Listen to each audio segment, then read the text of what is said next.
মনে হয় সবই ঠিক আছে। আমিও তো সিনেট সদস্য, কিন্তু আমি তো জানি ওনাকে নিয়ে আমার সমস্যা নেই, আমাকে নিয়ে ওনার সমস্যা নেই।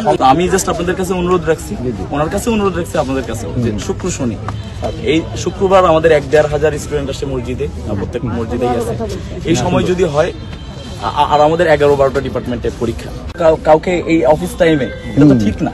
তো এমন হয় যে অনেক এখানে আমরা বুঝতে পারবো না স্বাভাবিকভাবে যে এই কর্মকর্তারা ওনাদের দপ্তরে অনেক দূর দূর থেকে লোক আসছে, সবাই যার যার দপ্তর যার যার ক্লাস ফেলায় আসে এখানে। আপনাদের মানে যখন মেনু সাহেব আসে, ওনার বিএনপি পন্থী যত শিক্ষক কর্মকর্তা কর্মচারীরা আছেন ওনাদের পিছনে না না হ্যাঁ হ্যাঁ সবই ঠিক আছে, সবই ঠিক আছে। আমিও তো সিনেট সদস্য, কিন্তু আমি তো জানি ওনাকে নিয়ে আমার সমস্যা নেই, আমাকে নিয়ে ওনার সমস্যা নেই। আমরা আসলে নির্বাচন প্রচারণা করছি না। আমি রাজশাহী বিশ্ববিদ্যালয়ের সিনিয়র সদস্য, রাজশাহী বিশ্ববিদ্যালয়ের সাবেক গবেষক, সেই হিসাবে আমার কিছু বন্ধু আছেন এবং টিচার আছেন, তাদের সাথে সৌজন্য সাক্ষাৎ এসেছি।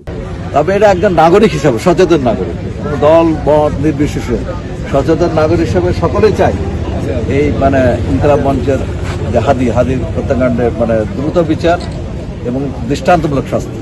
এটা প্রত্যেকের প্রাণের দাবি, বাংলাদেশের মানুষের প্রত্যেকটা মানুষের প্রাণের দাবি।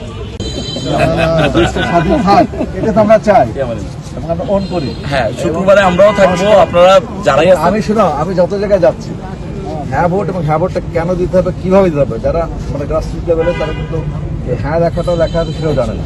টিক চিহ্ন আছে, ওই জায়গাটা সিল মারতে হবে, এটা আমি কিন্তু ছবি আঁকে দেখাই।